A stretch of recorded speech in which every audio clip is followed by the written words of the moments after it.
We still have a situation that is not optimum. We still really have a lot of things that need to be solved. We still have the annual famine in the northern part of the country. And so we see that even if the economy, the economic data says one thing, the reality on the ground is another thing. And so that's really the background for this conversation on local giving for social change. The question of what, in this age, in this time when things are changing, in this time when the funding is not as accessible as it used to be, in this time when, for example, the Kenyan civil society got a bit of a backlash from the government, what can be done? What are the solutions? And so that's what we are going to be talking about here. So before we continue, I'll just like to mention the organizations that are very central to this. And these are organizations that have been at the front line of just fighting for human rights and enabling human well-being and human dignity. And so that's Wild Guns and Foundation. There's Vice Versa Global, which is a media firm. There's KCDF, Kenya Community Development Foundation. But we also have represented some of our panelists, for example, from the IMF Foundation. And so just to say that we really honor the work that you're doing. We really celebrate the work that you have been doing. And we pray that from this discussion that we're even able to figure out how much more can even those who are outside, how can they plug in to what you are doing so that we can take this conversation forward. Ms. Grace Maingi, she's the Executive Director of the Kenya Community Development Foundation, which focuses on shifting the power to communities and works to promote social justice. I've known Grace for a long time. She's really a leading light, a leading figure in the civil society today. And just her commitment is her unwavering commitment to the sector. So maybe Grace, just a question is that, what's your take from what we read? Like what leapt out for you? Kingwa, thank you so much for moderating this conversation today. So looking at the clip and even from discussions that we have had with different Kenyans about giving, Kenyans do give. I think that's the first thing to acknowledge. Kenyans do give. We give more towards issues that are proximate to us in terms of if there's been a death in the family or if there's an illness. And that is a culture that we really need to be able to celebrate, but also to normalize our giving. So normally when people hear the word philanthropy, they see it as a very foreign word, but philanthropy is what we do every day. We give, and we give in different ways. We give not only in terms of money, financial resources, but also in terms of our time, in terms of even the skills and knowledge that we have. So giving is a culture that we have in Kenya, but as we saw from some of the comments that came through, there's an issue about trust. There's an issue about where I'm giving the money, will it actually go to where it's needed? So we have to have a focus also on accountability and building strong organizations, strong systems, strong communities that can be able to actually use the resources adequately and really meet the needs of the communities. We had sort of like an image problem where we look like we are all just agents of the West. And so how has that changed, and what is KCDF doing? How are you guys maneuvering around that? What we have found is that there are people, individuals in Kenya and corporates that actually do support civil society organizations. And that is also what we want to be able to encourage others to do. When it comes to individuals, there are those, even within KCDF, we have individuals who give money towards scholarships that we give at KCDF, individuals who give money for us to be able to put towards our projects across the country. Just recently, we were able to raise money for over 1,000 girls in Western Kenya. And Kenyans actually gave money towards sanitary towels, towards oil, soap, and were able to crowdsource funding from individuals. So we do see that there is a culture of giving. We've seen this even when we have had disasters in the country. People will be able to give through Kenyans for Kenya, to Red Cross, so on and so forth. But what we want to now encourage is a more organized giving, is a situation whereby it is normalized, and also that we give towards social justice work. That is really the crux of the matter, that we can also move towards addressing some of these issues in society. As you were talking, I was thinking about how, like in the West, like giving is normalized. Like, you know, Oxfam, like people know that on their salaries, like every month, £10 or $10 is going to be deducted from my salary. KCDF has been very active in taking this conversation forward. I admire KCDF because not only it doesn't just talk the talk, it walks the walk. So I've been looking at even the model in which it runs, like it attempts to, the sustainability is quite key on it. And so given some of the forums that have been taking place recently, I know there was something, ActionAid hosted something with you, and I know KCDF has been part of the East Africa Philanthropy Network. What's the current feeling among such organizations? So we're seeing there's a body of research that has come out in terms of not only checking and qualifying how Kenyans give, but also a body of research that is going into the depth of different communities that give. We're currently actually working with the Africa Philanthropy Network to carry out a research about women in philanthropy. So this is going to be a research not only in Kenya, it's also being undertaken in Burkina Faso, in Ghana, a few other countries in Africa. So what we want to do by this research is to show that we actually do give. We need to be able to strengthen the systems of giving. We need to make it easier for people to give. So what you'd find, as what you are mentioning in other countries, is that as you give, you get a tax rebate.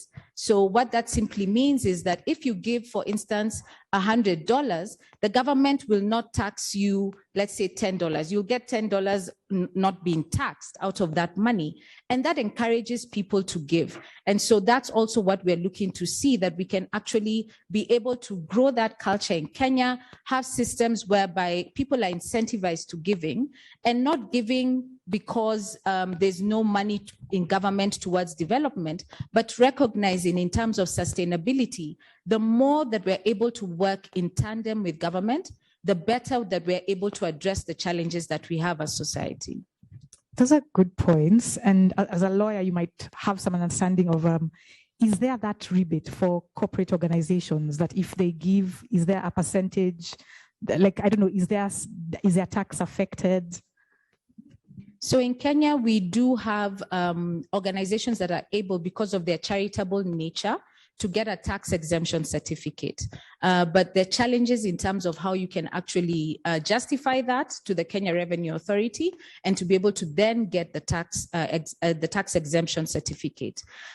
Also, what you'd find is that corporates are able to benefit when they give to organizations that do have tax exemption certificates.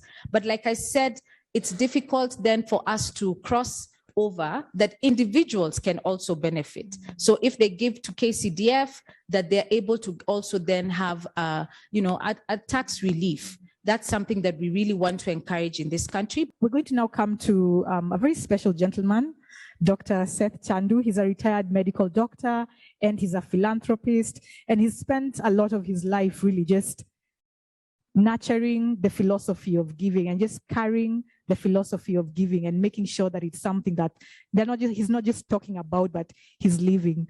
What's the role of giving, especially when it comes to day-to-day social issues? Thank you. Basically, what I've realized is that when we come across foundations and various organizations who are giving for various developments and all that, the main question is about sustainability and structural development. But when you work at the grassroots level, the story is quite different. When I first attended a school about 15, 20 years ago at grassroots level, what I realized is that half the children was fast asleep in the classroom. And when I asked why, the answer was that these children walk 1 or 2 or 3 kilometers and they've had no breakfast. So they are hungry. And they will remain like that for the rest of the day till they go back home. Some of them bring leftovers from previous night, and that is how they sustain themselves. That shocked me, that even today, after so many years, we are struggling whether a child is going to get a meal today or not. And this was my biggest worry. And what I found out that when we introduced feeding programs in the schools, the attendance rate went up from 75% to 95%. the performance of the students increased and improved a lot. And I saw the happiness on their faces. And since then, we have never looked back. Today, we are feeding almost 4,000 to 5,000 children in various schools. And we see the happiness, we see the performance, and we see that there is a big difference in the development of their personalities. At the same time, what happens in education is this, that there are children who are doing extremely well academically. We get children who are coming up with top of the league. Like in Café, they get about 350 and between 350 and 400 or over 400 marks, but they are not able to get into secondary school because lack of finances. These are the children who require help. These are the children who require assistance. Unfortunately, like on one hand, we said that individual philanthropy has been embedded in Kenyans right from the beginning. But now it has become more of an emergency philanthropy. That means someone dies and you pay for the funeral, or you contribute towards the funeral, or someone is dying and you pay for the health bills, or you contribute for the health bills. But when it comes to day-to-day, do you think of feeding a child? It costs only 25 shillings if you want to feed one child. So even if you are at the lowest earning, that means the minimum scale earning, you'll still be able to give 50 shillings to feed 2 children, give them 1 meal. But unfortunately, this is not happening. And what I saw on the video now, that's a standard answer that I get from everyone who, how do we know we can trust you? Now, if that is the answer, and that is the question, we are not going to move forward. People have to form their own groups, and they have to learn. So we have to instill the philosophy of giving right from the childhood. And this should be done by the teachers and the parents. This is not something, we are not doing anyone a favor. This is an obligation. This is a social responsibility that we owe to the society. Unless we do this, it will take years and years. A century has passed. Where are we? Even today, people are struggling for meals. Even today, people are struggling for medical care. Even today, people are struggling to look after a disabled child. I met a mother who had a disabled child, and she was in tears because on one hand, she had to look after this child. On the other hand, she could not earn a living. How do you help her? These are the questions facing the society today. And there are many children like that. Disabilities in form of cerebral palsy and other disabilities are very, very common. So this is where individual giving has to be now instilled in everyone, right from early childhood. A bit of a victim mode. Okay, maybe it's not a victim mode. Maybe it's sort of like a helplessness, which is why when we watch the news all the time, we see naomba serikali. You know, I beg the government, I pray the government, I ask the government for help. And I think we are at a time in which it's no longer about, we are no longer fighting the government, and we are no longer getting points for saying, oh, the government haven't done this as civil society. But as civil society, we are now at the place of, this far the government has done, so now let us come in and give support. These are the gaps. And I think that's the spirit, that's a spirit, that's a new spirit that I'm seeing really coming out very strongly. And just to ask again is that, I like that you talk about philosophy, because it's not just a one day, you know, Christmas, take pictures, but it's keeping in touch, you know, keeping a finger on the pulse of how are things in Western Kenya, how are things in Turkana. So that's so powerful. I'd just like to get some more about you on your perspective of when it comes to giving now from individual givers and people of high net worth. What is their, in general, like what has your experience been? What do you think their perspective is? There are some people of high net worth who do contribute, but we must remember, I just read, I think yesterday's newspaper or day before yesterday, that Nairobi has the highest dollar millionaires. Nairobi now is number 5 in all of Africa. Now, I don't think we get that much contributions from them. And if you look at the percentage of individual earners or individual high net worth, what do we get? How many people do we get? So percentage-wise, it's very small. In fact, I find that the middle level people give more than the rich people give. What do you think is the reason for that? I think that needs to be instilled, and it needs to be shown to them that this is part of their responsibility and obligation to the society. You cannot always say that it's the duty of the government. No government in the world can sustain the problems. It has to be the community or the society or the citizens who have to take this on. And if you do take that on, believe me, it works miracles. We have seen that happening in the last 15, 20 years. I've dealt with so many schools, medical institutes and all that. I find people going to the doctor and ask to go for a CT scan or an MRI. How many can afford? What percentage of Kenya population can afford? And then they say, oh, they're covered under NHF and they're covered under the government hospitals. But try it out and you'll realize how tough it is. And we get patients all the time requesting for help. And that is where people have to contribute. We can do it at what we call as highly subsidized rates and all that. But in spite of that, it's a struggle. And there are day-to-day problems. We had an eye camp in Kangemi just recently. We saw about 200 patients. We found 50 of them required glasses and they knew about it, but they could not afford to wear glasses. They could not buy those glasses. How do you go about that? Who helps them on a day-to-day basis?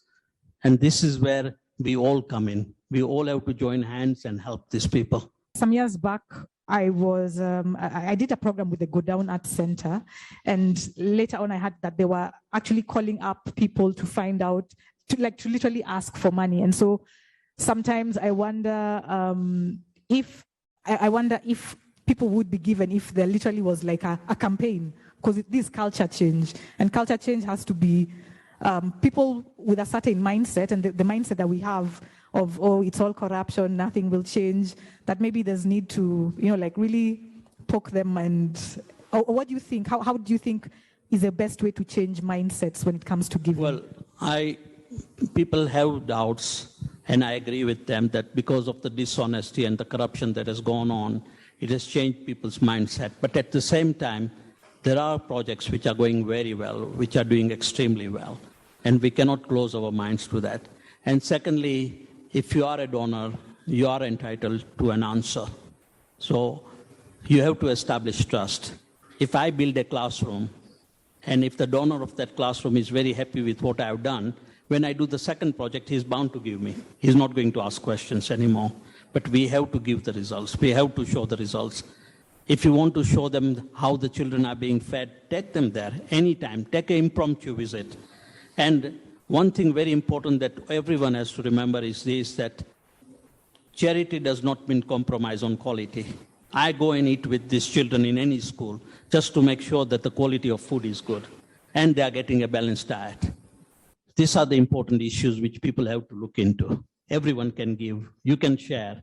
We have seen the street children sharing their food. So why can't anyone else share? And what I find is every time poverty plays a major role in people's lives, that wakens them up. When I saw a 21-year-old patient with a cancer, he had tears in his eyes. He had been going around in hospitals for 1 year. And he tells me, Dr. Shet, is poverty a crime? In fact, I could not resist my tears. So these are the problems that we are facing. We don't realize the day-to-day problems. We are talking big about structural developments and maintenance and sustenance. But what about day-to-day problem? Who is going to look after these problems? Wow. And it is us who have to look after this. How do we go beyond this mindset of we are poor, we can't give? What can we do? This has to be instilled right from the childhood, both by the parents and the teachers. And it can be done. Once a child realizes that he has to share, parents have to teach them that you learn to share.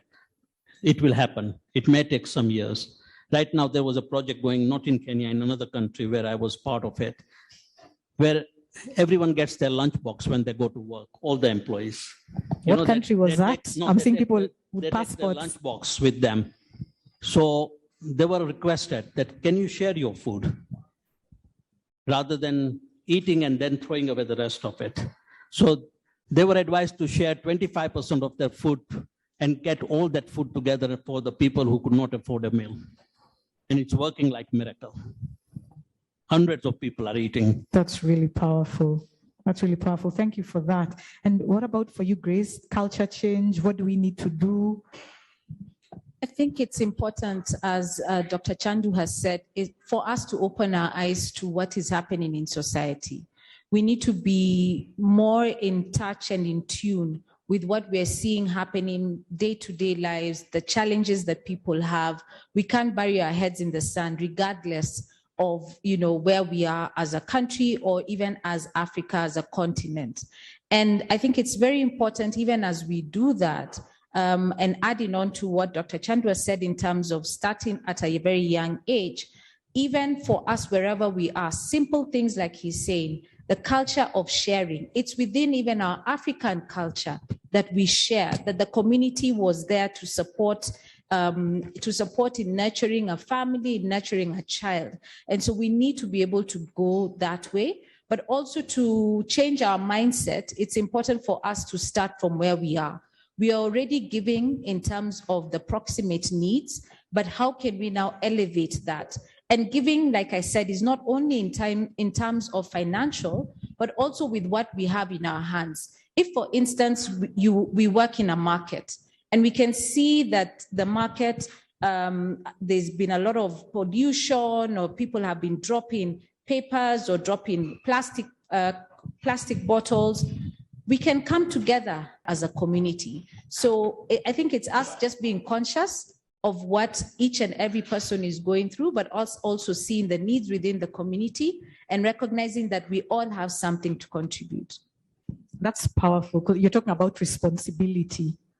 Grace, what percentage of giving of the KCDF budget, for example, comes from local Mwananchi one-on-one Kenyans, and what percentage is from like wider donor funds?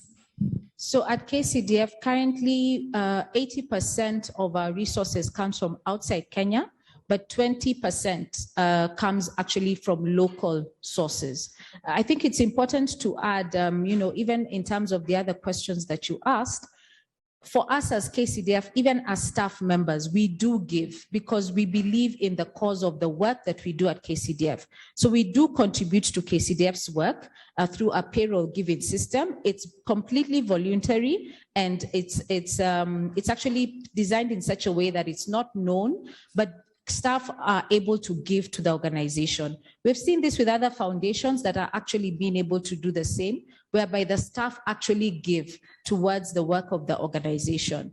So being able to encourage that everyone can give from wherever they are is very important, but also that for the cause that you believe in, give to that, especially when you have concerns around trust, or you have concerns around, is this really going to be actualized? As Dr. Chandu said, give to the causes that are dear to you, and you'll be able then to contribute and to follow through to ensure that then the work actually happens. So that's also very important.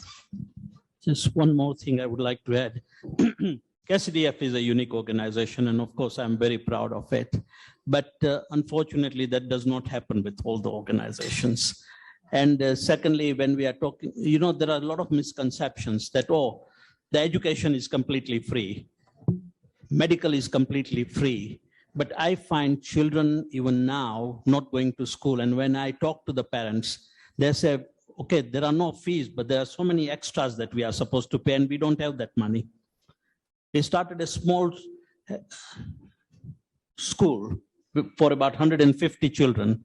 And we were charging the parents only 500 shillings a month, including food. They could not afford in those areas. Wow.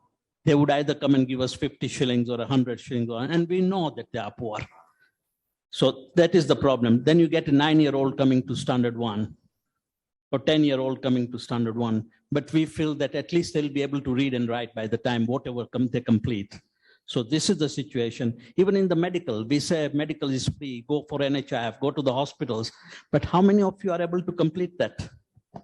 Yeah, you're so right that we take a lot for granted. We think that 500 shillings is something that just anyone can be able to access. And so I like that, because you're talking about being your brother's keeper. And as you say that, I'm like, oh my gosh, we really are not doing enough. Like, there's a lot more opportunity for us as a country to be our brothers and sisters keepers. What's on the cutting edge of philanthropy and giving that maybe would be interesting for us to be aware of and just be in touch with? We're privileged here in Kenya that it's a lot easier to give through mobile money transfer. So there are a lot of organizations, a lot of foundations that are doing work that you can easily go to their website and be able to give from the comfort of your home. So I think that is one good practice that we have here, that you're able to give very easily, and you're able also to see what is the impact of the money that you give. And I think we've made strides in being able to show, for example, for $1 or for 1,000 shillings, this is what you're able to support. I think other trends is being able to, for us to document in terms of the ways people are giving, but also who is giving and to what, so that then we can be able to encourage people to give, especially, like I said, to where their passion lies, but that, because that will open them to give also to other areas whereby there's a great need. I think campaigns and the crowdfunding that is done, the marathons that are held, the golf tournaments also go to a long way in terms of raising awareness on different challenges that are there and ways for people to give. And those are also things that we need to encourage. But for me, I think the rallying call is for each and every one of us, because we're already giving in different ways. Let us see giving beyond just the financial. Let us see it in terms of our time, our knowledge, our skill, and let's get engaged with the communities closest to us for us to support them. More points that I would like to make here. So one is KCDF gets 80% of its funding from overseas. I get 99% of my funding locally. So there are people who give. Amen. You know, and secondly, what I would like to say is this: you got to instill new ideas all the time. Like I said about the lunch boxes and sharing the food. I've introduced a new system in my school, so from the donors. These days, birthday celebrations are a big thing, especially people who are well-to-do. They celebrate birthdays in a big way with a big fun. So what I've told them is this: why don't you celebrate your birthday and give 10% for celebration in the schools? It has worked. And the children are having a fantastic time, because on someone's birthday, we are able to celebrate the same birthday in the school with 500 or 700 children, and they are treated to the best. Oh my gosh, that is very powerful. And you've reminded me, I was at an event where, again, it comes back to culture and the meaning we give to money. I was at an event where a lady stood up and told us that she spent 70,000 shillings on her child's birthday party. And I think we're supposed to like feel a certain way, like it was a group of journalists. And I think journalists are really mistreated. Anyway, that's a whole other story. But like, we're supposed to feel like, yeah, like, you know, God is here. But so our relationship to money, what we think about money, it again comes to culture and how we relate to each other. And something that's interesting is that people who give there's a certain relationship, there's a certain spirit of people who give. There's no hierarchy of I'm better than you, you're better than me. That's something that I noticed that I just find extremely, extremely interesting, that when they say giving is a gift that gives back, it gives you back your humanity. Because someone who's like trying to position themselves as better than everyone else, it means somewhere at the back of their mind, they actually feel that they're not. So it's a compensation mechanism. Absolutely. So just very, very important things that you have just shared with us. I like the concept of sustainability, the importance of being responsible, the importance of showing results. And because I think all of us are here to learn. All of us are here probably to give. We all want to give. We are here because there's a reason we are here. We want to just keep that culture going. What Grace talked about, engaging, the need to engage, the need to find out how is everyone else doing. And to be a bit of a devil's advocate, I think I could sort of understand why it's hard, because we're at a time in which mental health is skyrocketing, depression, everyone else is we're all in little cocoons. we're all in little cocoons. Where the nuclear family, first of all, in itself, it's breaking down. Even in our own families, we compete among each other. So there's a big need for bringing back the spirit of community. Yeah, there's a need for just looking at ourselves as human beings and asking ourselves, who are we? Why are we here? Am I here to compete with this person? Am I here to compete with my sister, my brother, or am I here to uplift them? So that's been, I mean, just the thoughts that you've shared, your insights have been extremely inspiring, and your work is inspiring. So thank you so much for just sharing all that. We haven't been able to watch the videos, both of Professor Bekinkosi and of the Nkoilale Community Development Foundation, but I suspect that we shall share them on our social media links. Again, reminding you that the Twitter hashtag is Local Giving Kenya, and be sure to tag KCDF, Vice Versa Global, IMF Foundation, and Wild Ugandan Foundation. And so we are joined by just some power ladies. You know, we talk about boss lady.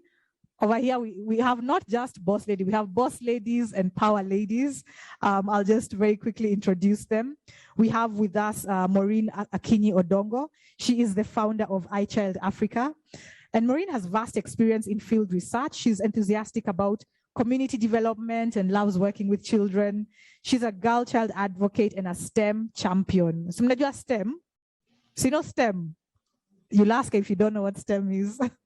So iChild mentors young boys and girls between the ages of 12 and 19 in areas not limited to quality education and life skill topics such as responsible citizenship, relationships, menstrual hygiene, and self-esteem, which are very important topics today. And just through this work, Maureen and her team discovered that girls in the rural setup can't afford sanitary towels that retail at just 50 shillings, which has led a lot of them to go for the concept of sex for pads. iChild Africa aims at reducing the statistics of teenage pregnancies by providing girls with pads every month. And this is made possible by mobilizing friends and well-wishers for contributions. Anyone can contribute to this vital cause. One pad saves one girl a month. Guys, let's give Maureen a hand. And then with us is Caroline Biden Zilani. And she's Youth Development Program Coordinator at Mathare Roots. And Caroline, Mathare Roots is a grassroots organization in the heart of the second largest informal settlement in Nairobi, Kenya, founded by young people from Mathare. And a group of schoolmates just came together and they decided, let's change the perspective and narrative about Mathare and make it a better place. And that's really what they decided to do. Caroline believes in the power of neighborhood regeneration activities, small things such as tree planting, arranging musical concerts, celebrating awareness-raising murals to bring the whole community together and solve local challenges through the bottom-up approach. So guys, let's give a really, really warm hand to Caroline. Thank you so much. And a big part of the power of these two ladies is that they show us that giving is not about, I'll give after I've saved when I'm 50 years old, msinisumbue before then, you know? So like they are inspiring, they challenge, and I hope everyone here is challenged about giving. It's not just money, but it's about giving support to your community. And maybe to begin with would be a question for Maureen. Like, what's your personal motivation to work for iChild Africa? Like why? Everyone else right now is out there enjoying themselves. You know, it's the age of socialite. You're very beautiful, so you could as well be. But why? What is it that really made you say that? Okay, all that noise in the world is going on, but I want to do work with my community. What was the impetus behind that? Thank you for that and for the invitation here. Thank you. Growing up, there's so much I lacked as a girl, and I wished no one to go through what I went through. So I observed my community and decided that whatever I did not get, let the girls and the boys in my hood not miss that. So I was chasing my purpose and it's also now my passion and I enjoy doing that. Again, we're seeing the word responsibility coming out, and that's touching, because for a lot of people, it's easier that they grow up in hard circumstances and then they just escape and they're like, whew, I don't ever want to connect with that. Has that been your experience? Like the people who maybe you grew up with, maybe who are in adverse circumstances, what percentage of them have that same spirit of, I'm going to remain, I'm gonna uplift my community? And what percentage would you say are like, guys, peace out, mimi niko maju? What percentage would you say? I won't talk about percentages here. I'll talk about individual social responsibility. It's about Maureen and what I want to do for my society, for my community. So I will not look at what Kamenchu is doing or what Grace is doing, but what is my responsibility in my community. And then I want the girls that I'm mentoring currently to also mentor others when they come of age, so that it's a ripple effect. Everybody's benefiting from the other. That's powerful, because you're actually movement building. You're building a movement even without being aware of all those fancy words, and that's really inspiring. Like, and I'd be curious to know about your family, like about you and your family. Are you the firstborn? And because I suspect some of this might have come from your parents, or am I wrong? Yeah, I'm the firstborn, and I learned the hard way how to be responsible myself. All parents do what is called trial and error with their firstborns. So they might be tough with you, they might be soft with you. But now as a firstborn, I have to learn the hard way.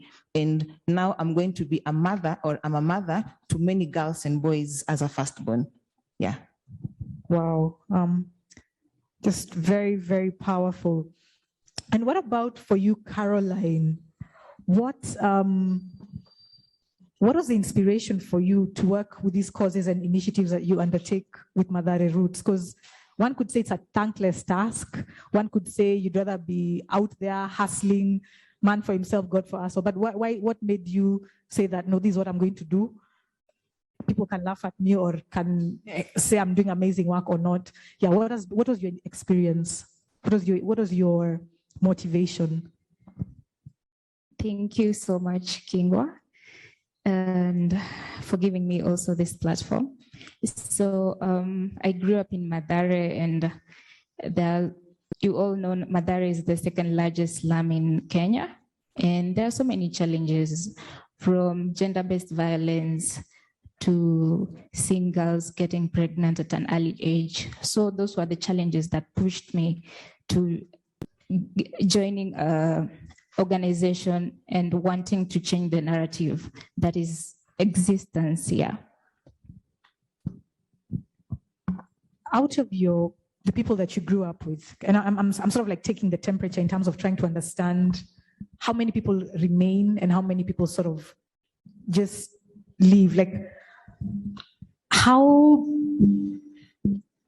I'm going to put the same question of percentages to you if you'd be able to answer it. Like, and it's not about comparing yourself with others, but in terms of just taking temperature, like, how deeply rooted is that spirit? Are you one among many, or are you just a very small group out of all the group that you grew up with? I would say 1 in a million, maybe.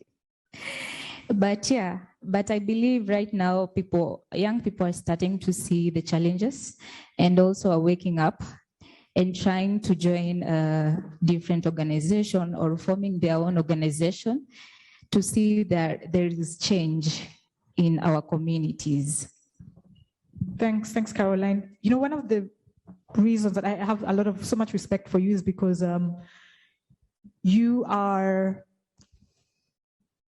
you know, in life they say there's an uphill task, but I feel like you have a particularly, what you're doing is even more challenging than maybe someone who lives around here, because so we had a webinar a couple of months back, and it was about responsible citizenship, and one of the people present was someone who grew up in Kibera.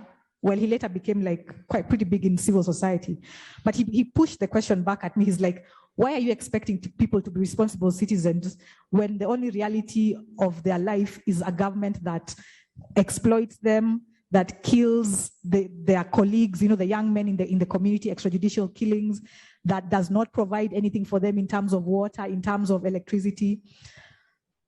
And for the first time in my life, I was like, wow, it actually makes sense. Like, if I grow up in that, then I'll sort of have, actually, number one, a grudge. I'll have a grudge against the world at large. I'll have a grudge against the government, and I'll have this spirit of, I have been deeply, what's the word? I've been deeply taken from or disadvantaged. So now let me go out and get mine. How did you, I'm just curious, how did you get beyond that? You got beyond the victim mode. You got beyond, it's powerful, it's transcendental. It's on a whole level, even spiritually, one could say. So how did you guys manage to do that? I would say it's passion also for our community and wanting to see a different Mathare. And also, I believe some of us also were giving. I think somebody gave so that we are here. And so we also developed that culture whereby we want to give back to our community and we want to see other lives change also from the same community. Okay, thank you. So to Maureen, the work that you're doing, do you do it with a small team or do you try to involve the local community? Do you involve them in fundraising or in volunteering, or are they sort of on their own and you guys are just a small team doing your own thing? How do you go about it? Thank you. I work with students in a university called Alupe University as volunteers. Called what? Alupe University College in Busia County, the only university in Busia County. So the girls and boys there volunteer with us. And then also I engage the community because I have school-based mentorship and I have home-based mentorship. So people that they can relate to. So the community is involved, anyone who wants to partake in support of the girls and the boys is always welcome. Everybody, nobody is always locked out. And what about for you, Caroline? Thanks, Maureen. What about for you? How does the community come on board? Do they give support? What's the experience been? The community contributes by their time, also their skills and knowledge as well, because we also work with other young people who went to school, were educated and have great ideas. Okay, and we missed some of from the video on Nkoilale Community Foundation, which KCDF has been a partner with. What's been the experience working with them and the community in raising resources? Just leading in from the manner in which Maureen and Caroline have been able to include the community in what they're doing. So what has been the experience on your side?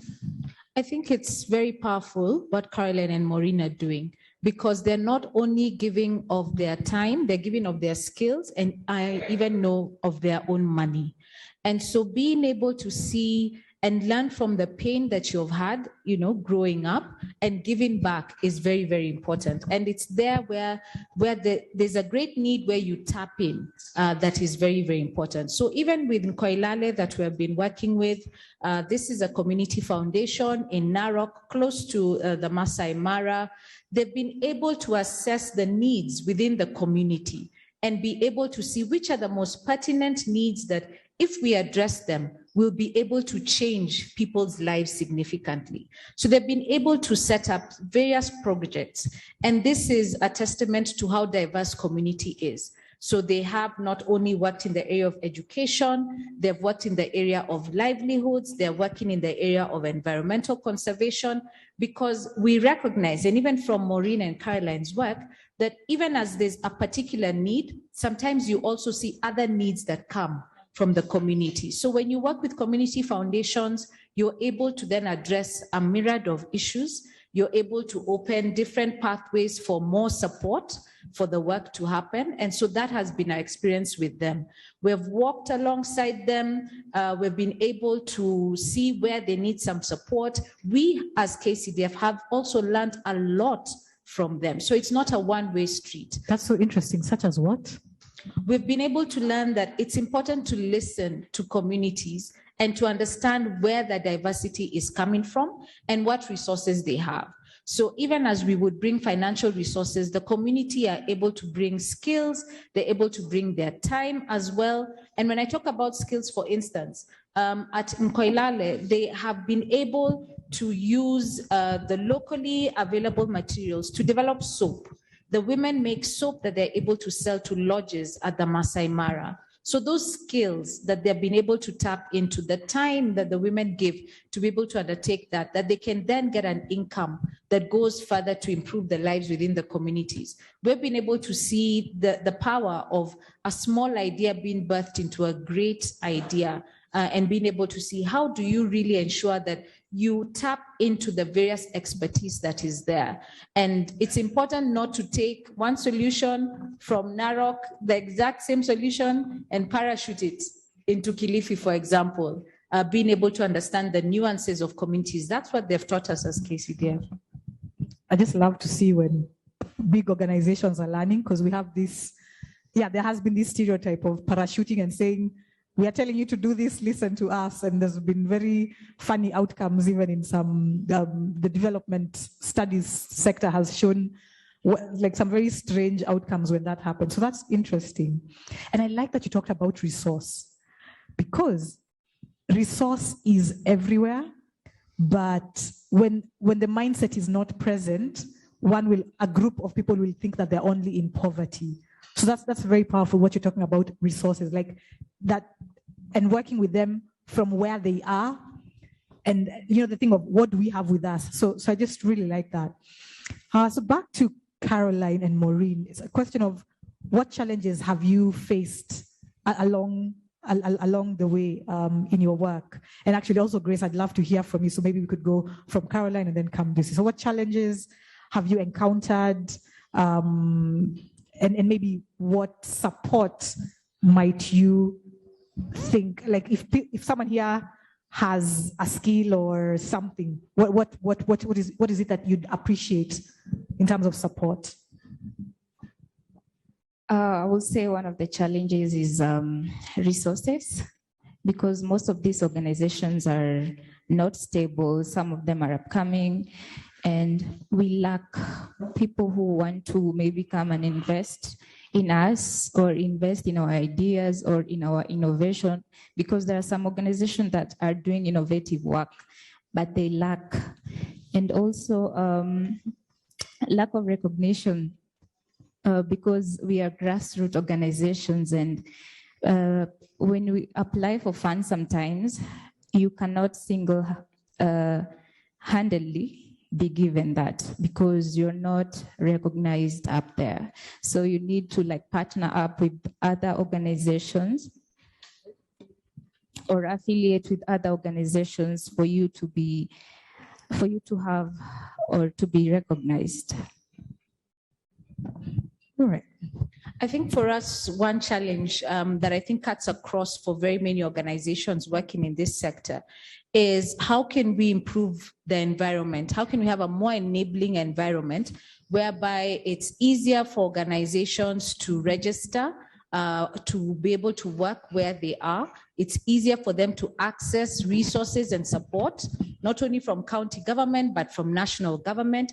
It's easier for them in terms of being able to have linkages with other actors who would want to work in this area.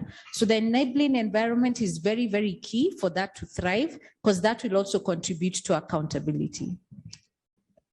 That's a good point. And before we come to Maureen, I'd also like to ask, so maybe there's someone who's listening or someone who's here who'd like to maybe has an idea.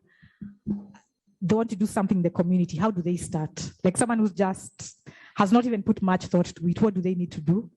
I would say start where you are. Don't overthink it. Don't, wait to have this humongous framework. There's a need, you have a solution, start. That's always the hardest thing to do. And good ideas always grow into greater ideas. But start where you are. Do not wait to have everything in place. And there is support out there to grow the idea.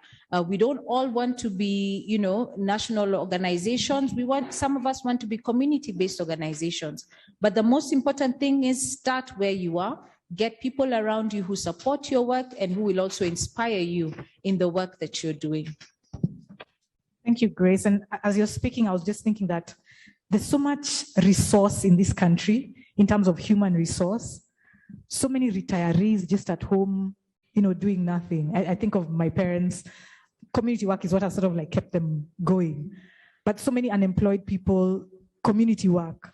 And the interesting thing about community work is that's even how you create a job for yourself. So I'm just saying that, my gosh, this is like such a, this is like the tip of there's so much. This is such a whole universe. So thank you for that. Just talking about the infrastructure that with that, there's to then give the opportunity for more.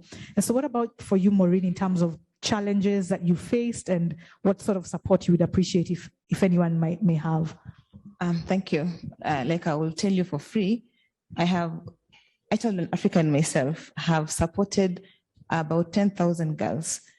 There's a need to democratize this spirit.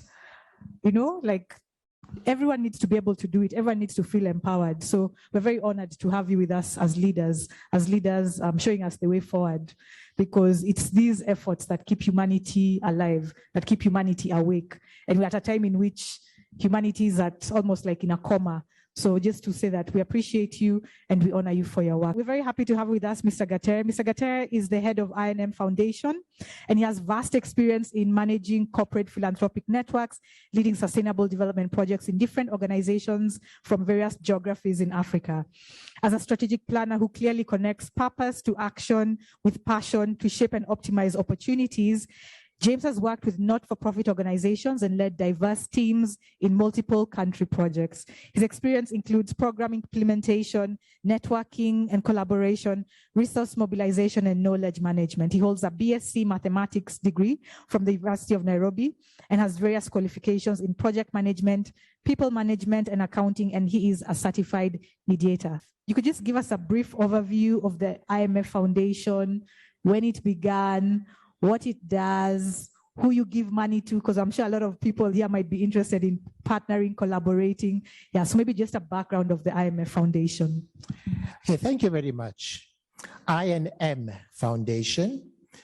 I&M Foundation was set up by I&M Bank. It's a corporate foundation.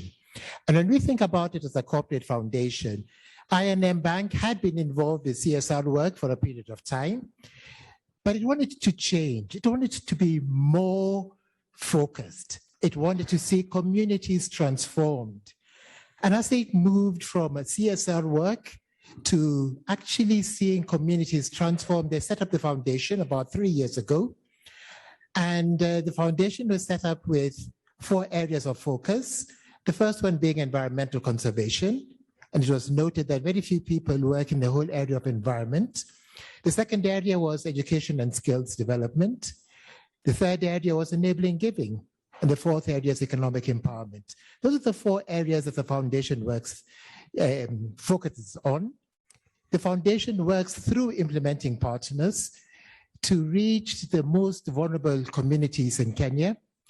And it tries to respond to their felt needs. In a nutshell, that is I&M Foundation. Thank you. I missed it. What year did it transition from CSR to an actual foundation? 2019. Oh, so that's pretty recent. Yes. That's so interesting. And what's been your experience working with the corporate sector and private sector partnerships with different organizations when it comes to tackling these social issues? When you're working with the private sector, first of all, as you see the private sector coming into that whole area of working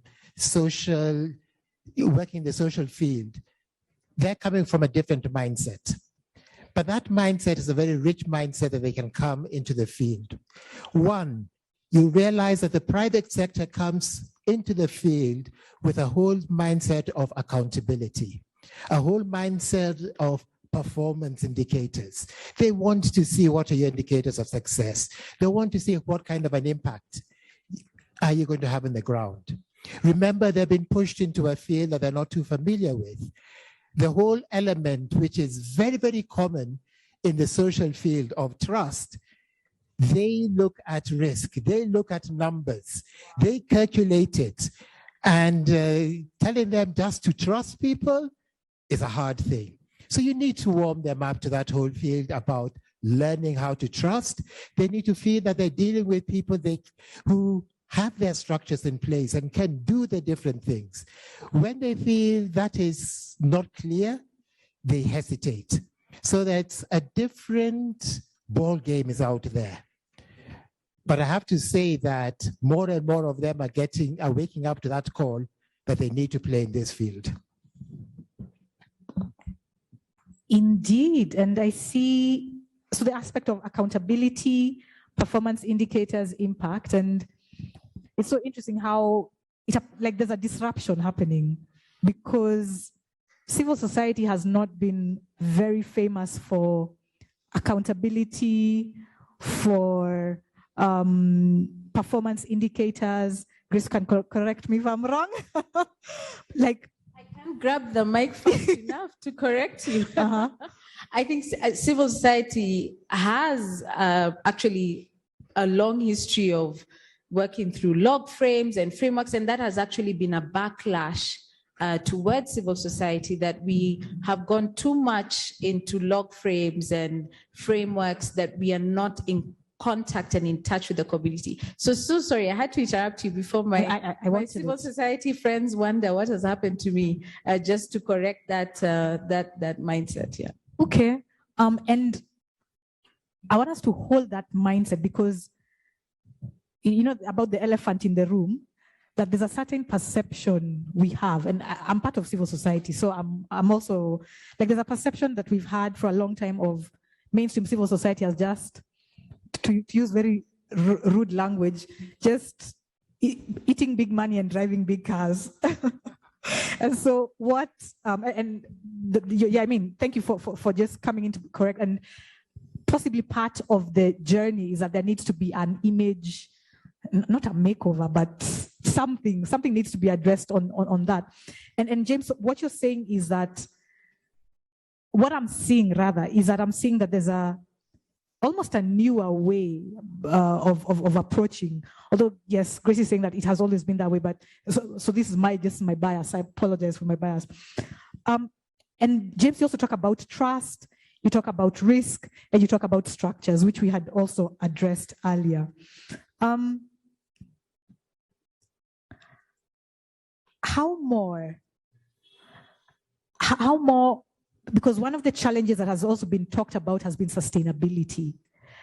And so it would be interesting to hear what you are thinking around that. And I suspect, I suppose that because there's an I&M Foundation, there's a KCB Foundation, there's an Equity Foundation, and I probably, you occasionally come together as peers and review each other's work and talk about best practices and that kind of thing.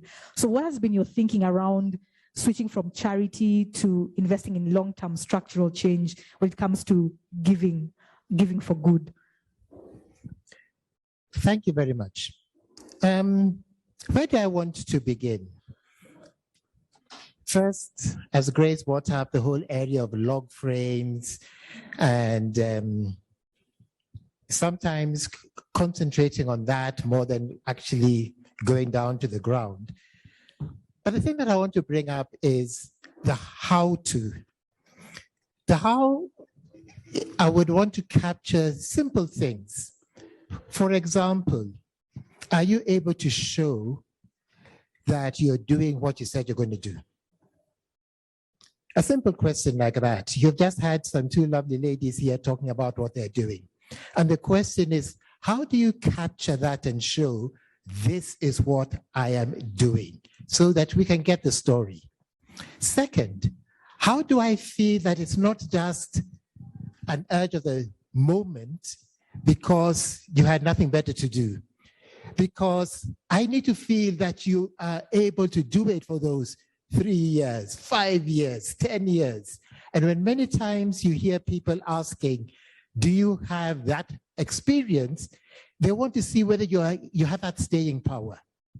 Because if they don't feel you're having that staying power, they wonder whether they should trust you. And unfortunately, that is the beginning of stability, sustainability. Many times the organizations, when you talk about sustainability, they don't come over as people who have this staying power. As you're most likely aware, many startups don't last beyond their 3rd year. And so they want, the corporates, the private sector want to support people who look like this is what they want to do. We need to bring that up in our young people who have set up these lovely organizations to show that even as things go forward, as they get their funding, they will continue. You will not suddenly leave, for example, Busia and run to Nairobi because now you have a little money in your pocket and you feel, my opportunity is in Nairobi. Because then what you started off, you will not end up doing what you said you're going to do. And that becomes a struggle. So that's where sustainability comes in. When we think about supporting your structures, the first question we look at is, before I think about the physical structures, do you have your governance structure in place? So what form of governance and people holding you accountable to do this, that you're working with others, it's not just an individual realm. Do you have that in place? If you have that in place, we can work with you. But you might tell me that you're a new startup. Then I'd say, how do you lean on those ones who are more established so that they can help you get that in place? Do it in partnership to get those things in place, because then we can see how to support you. Unfortunately, there are many people who you try to support in what they will be looking at their infrastructure part, but they don't seem to have the other part running. So you can end up having structures up in place, but not fully utilized because there's some things that are not thought through. One thing we learned through COVID was many people ended up suffering because all they were relying on is, can you give me? And when you ask them, have you thought through how you can sustain yourself? What are the kind of projects that you're doing to keep yourself running? They had not thought through that. So to me, sustainability, and in fact, the whole angle of resources, and I've had a lot of that shared here. We need the resources. We need the resources. I like telling people that is not where you begin. Where you begin is, I have this structure in place. I have this thing that I'm doing. This is what I am able to give. Now, can you help me move to my next step? If you don't have that and you're just saying we need the resources, unfortunately, many times that's where we struggle. You brought out a lot of interesting points. The aspect of staying power, the aspect of relationships, the aspect of structures, which has come up time and again. So everyone who's here that's wanting to set something up, just keep that in mind: governance structures, physical structures, and also that we don't begin with resources. But also another thing that you talked about is the thinking, because you said you ask the partners, have you thought about going about it this way? And so that's interesting, because then it tells us that there's a need for thinking, information sharing, in terms of support to people who want to set up, or organizations that want to set up. There's an opportunity to give support in terms of design thinking, just setting up. But I'm also curious about this movement that the corporate sector is taking towards setting up foundations. What was the thinking behind it? Is it that the CSR model was not working? And also, as a foundation, being registered as a foundation, does that give support like tax rebates and that kind of incentive? I'd be interested to understand that. Thank you. When you think about the movement, basically organizations, private organizations, corporates are being pushed to think about a triple bottom line. They're being pushed to think about giving back in forms of how do you benefit the people, how do you benefit the planet, and how do you make your profits? That triple bottom line has pushed them to think differently. Second, we're being pushed by different regulators. True, it is not yet a regulation in Kenya, but it shall be soon, to think through society, to think through environment, and not just to think through profit. So we're being pushed to think about what we call environment, social, and governance frameworks. And that term ESG is coming up more and more. So there is a push. And that is from one angle. But then there's also the whole feeling about, is money enough? Just making profit, is that enough? And you start feeling that you can make a lot of money, but you don't get satisfied. Your satisfaction will actually come when you see people's lives transformed.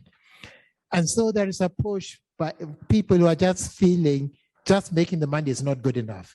You see that from very wealthy people in the various parts of the world who have reached that position.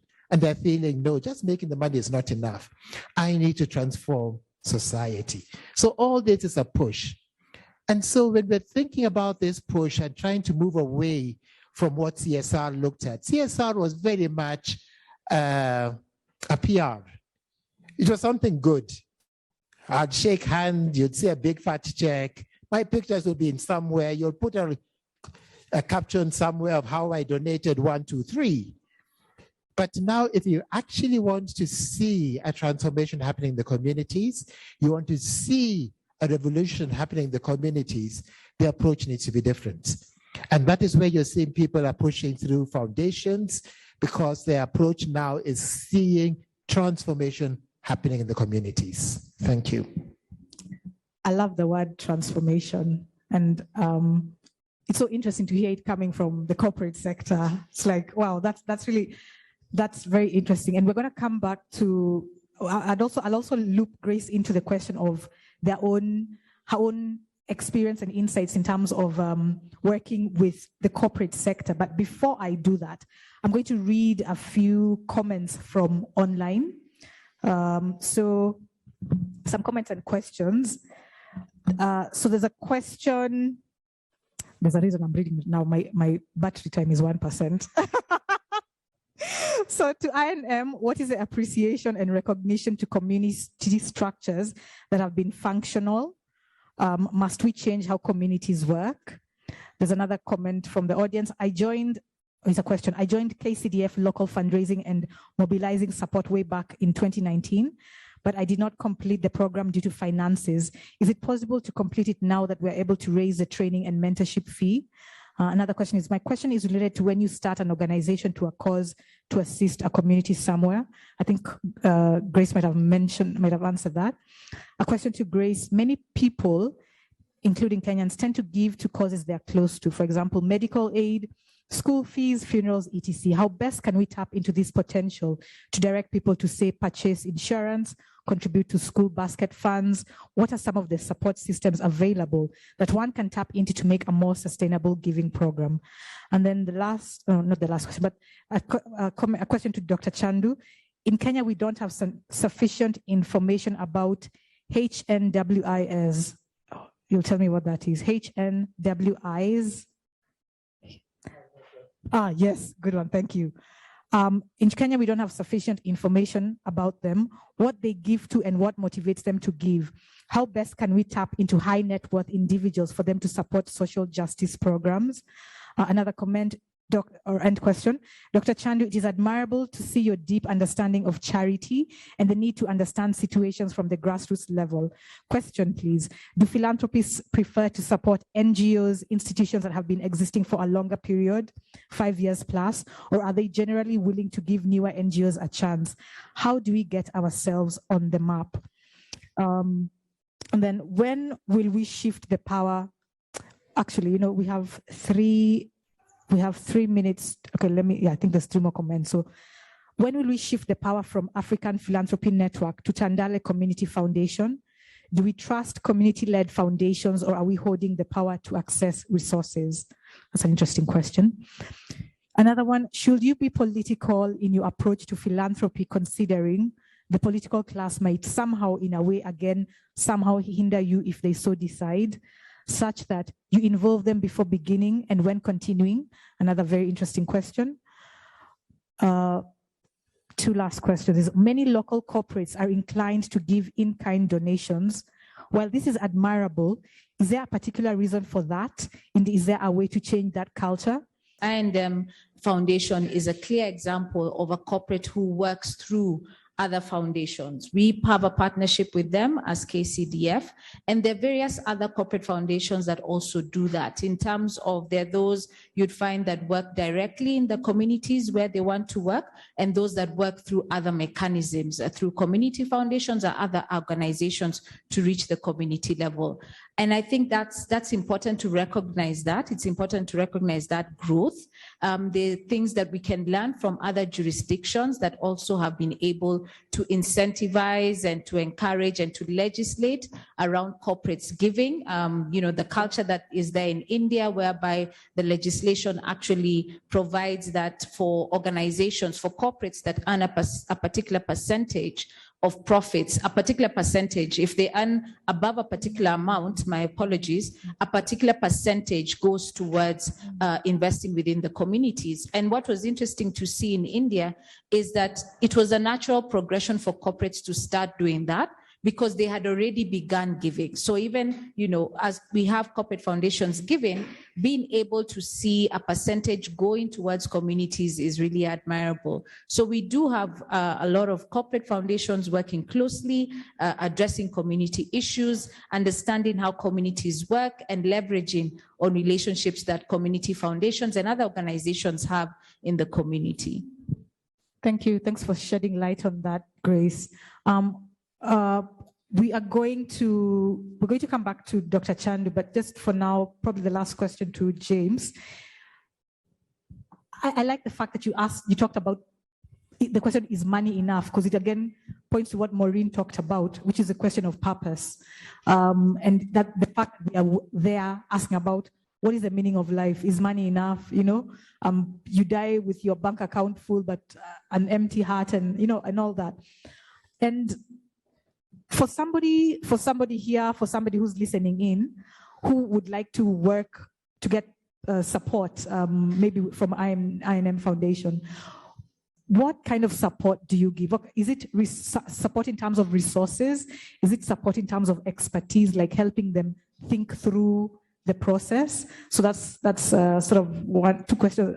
That's the first part. But then the second part is also, how do they reach you? Do you go out pinpointing, saying, KCDF, you're doing amazing work, I want to work with you? No, I've never heard about you, stay away. Like, how does, if someone wants to collaborate, are there opportunities available, and what's the best way of reaching you? Okay, thank you very much. Let me start with speaking about structure. As an organization, there's a whole question about whether you have your structure in place. And you had mentioned about community structures. All I would say is, one, can you get yourself registered? Even as a CBO, even as a society, can you get yourself registered? Just being registered already shows a step that you want to keep this thing working together. Two, can you have 2-3 people that you're working with? So it's not just an individual. So, and you're working as a team, and we can feel that there are people who are holding one another accountable for this. And 3, then can you think through what exactly you want to help, what exactly you're carrying through ETC. And we get many people who then write to us. So that is one way that we get. People will send to us. And one of the things that we do, and people need to realize this, is the first thing that we look at is your social media. Social media is current. It is the in thing today. So we'll look at your social media page. One, do you have a social media page? Do you capture what you're doing on the social media? Is it current? Can it give me a feel of what you're doing? Now, setting up a social media page is not an expensive thing to do, but it's already telling your story, and you're actually showing these people. It gives us another feeling that you're legit. These people are there. There is something they're doing, and we can actually see it on the social media. So that is one thing that we look at. So we want to be able to feel that we're dealing with an organization, and we're not just dealing with a briefcase people who just want some money. I was about to say briefcase. So there are things like that that we do to feel that we are dealing with the right organization. Why do people ask about, 3 years, audited accounts and things like that? It's all to feel that you're dealing with people who are actually serious about what they're carrying out. What do I then tell the startups? I tell the startups to come under other already established people, because corporates and corporate foundations and even private foundations are not placed to be on the ground doing things. They will be looking for the KCDFs. They will be looking for the other people on the ground that they can work through. They see themselves being able to support, but they need people to work through. And one of the biggest challenges that many organizations, especially private and corporates, is the how to. They feel they want to give back. You have many people who work in corporates, who work in private firms, who feel they want to give back, but they're looking to the how to. And that how to actually comes from the CSOs, because there'll be the connection that you have with the society on the ground. They will show you how to connect and do things on the ground. And it's so if you would come together, work with through the umbrella of somebody who's more established, one, you're learning how to get your systems running, your governance running, and you're getting yourself established. And two, there's actual work you're doing on the ground. You're actually capturing that. 3 years will pass very soon. And you'll then say, now, I feel I'm established. Can you support me directly? I can go on, but let me stop there. I like what you're saying, because it's about incubation. Like if you're small and you don't have everything ready, you can approach an organization and get incubated. Just, you know, the way, like a nursery, when we're doing tree planting and everything, that when you're beginning, you wouldn't plant the seed of the tree on the ground, but you first of all put it in its own pot and then transplant it. So it's the same analogy. So thank you for that, James. Hi, my name is Marlene Akechomondi. I have spina bifida and I appreciate myself. And I want to ask a question. How can we help kids with disabilities by their education? Say that again, sorry. How can we help kids by their education? Kids with disabilities. Thank you. Yeah, good afternoon. My name is Stefano from Kariobangi Social Justice Center. I'm a human rights defender and a coordinator of Kariobangi Social Justice Center. So the only challenge we have as a community-based organization is about it's about the resources, because for us to apply this grant or resources, we are being told you need to have some experience. You need to also check on your structure, because most of the organizations in the community, they are not well empowered in terms of the infrastructure. Because for us, we are being told you need to have a policy. For us, it's a bit challenge in the community level. And I'm going to ask you to just ask your question. And then. Yeah, so my question is, how can you empower us as the community-based organization in terms of the empowerment, in terms of the resource mobilization and also the structure? Thank you so much, Stefan. The challenge that we have in the community is that most of these community-based organizations are led by people from the community. Some who have, don't have the privilege for higher education and such. So you find that when we are competing for funds or grants, we are competing with international organizations which are able to hire very experienced or very learned personnel. So how can we bridge that gap and to make sure our community-based organizations are able to access our resources the same as international organizations, given that they are making the most impact at the community or grassroots level? Thank you. Again, my name is Mariano Angelo. I come from Matare. I'm a community youth organizer. Thank you. Let's give her a hand. In terms of children with disability and education around disability, there are quite a number of organizations that are working in this area in terms of being able to support education for persons with disability. And so I think it's just an information gap. How do we be able to get that information out in terms of where that resource can be found? So I think that's something that we can easily do. We know quite a number of organizations, United Disabled Persons of Kenya, DISEC, just don't remember the name off the top of my head. I call them always by the acronym, but who are doing a lot of work in terms of education and disability. So we would be able to do linkages in terms of being able to open those pathways. In terms of the question around resources, how do we resource mobilize? How do we be able to grow our structures? One of the ways that we're able to do this as KCDF is through a program that we have called Change the Game Academy. Change the Game Academy is available for free online. And also there is a Change the Game Academy app.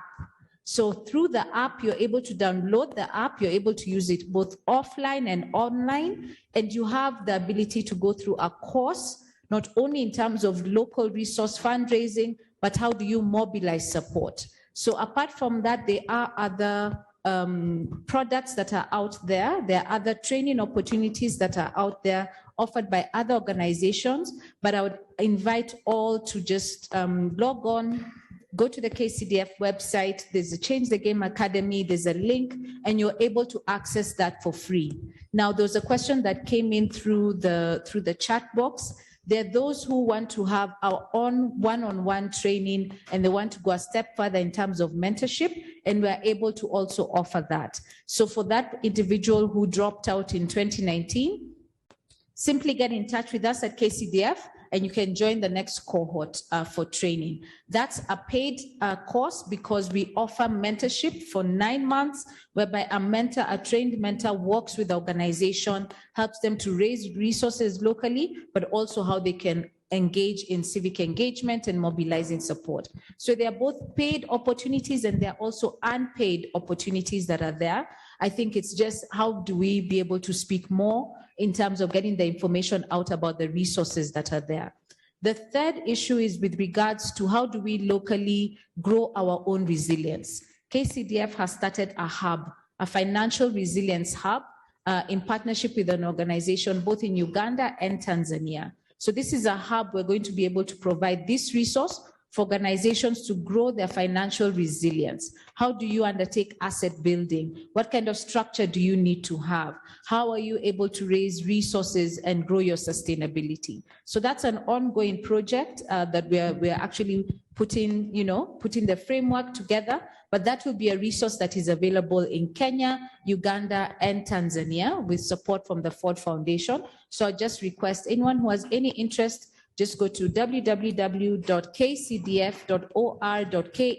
You'll be able to get a number of resources in terms of the technological support that we give, which we also give in terms of software, donations that we're able to provide, training opportunities that are both paid and for free, and a lot of other information. So I just invite them to visit the website. Thank you. Thank you so much. And I'm realizing that one of the gaps in the ecosystem is information. Because on Saturday, we held a forum on financial literacy and financial resilience. And like right now, I'm like, oh my gosh, I wish we had all that, but it's good that we know. And I'm sure that even other organizations that are not here represented, that they also have that. So that's an interesting gap. So we are bookmarking it. Thank you so much for sharing your thoughts, Grace. Thank you very much. Just one last point from me. One, it starts with you. So wherever you are, start doing something, start giving back, start pulling people together, start your actions on the ground. 2, work with people like what you've heard from KCDF and from other such organizations to see what do you need to build up your skills. As a foundation, we can help sponsor such kind of trainings, such kind of things that would help you build up your skills. But we would need you to build up your skill because you'd realize those ones who really have the heart to give back to their society and want to do it will look for ways in which they're going to build up their skills. They will want to take it forward. It won't be just left at that level that, oh, I was just waiting. And when you start seeing that they are actually putting that effort to do, you'd have something to sail on to help them move to the next level. I only would like to say that everyone wants to do something for the community, for the people. Like James said, we have to start from somewhere, start from wherever you are, and you will be able to support. I've seen that what's looked as impossible when I started is now taking shape, and it has really helped the society at large. It's not easy. It takes time. I work longer hours now than I used to work when I was a doctor. I work 7 days a week, and my profession has changed. I was a medical person, now I'm a beggar, and I still manage to beg well. Thank you. You've given us a challenge in terms of even our approach to life, because a mindset encompasses everything. And so for that, we are just so very happy, very grateful for your presence.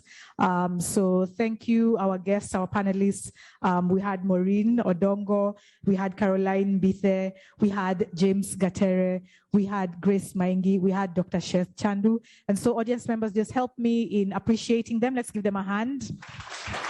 So we will be able to then share the contacts with those who registered through the webinar. That's something that we'll do after. Yes, thank you so much. And remember, the hashtag was Local Giving KE, and the organizations behind this: KCDF, Vice Versa Global, White Ganzen Foundation, IMF Foundation.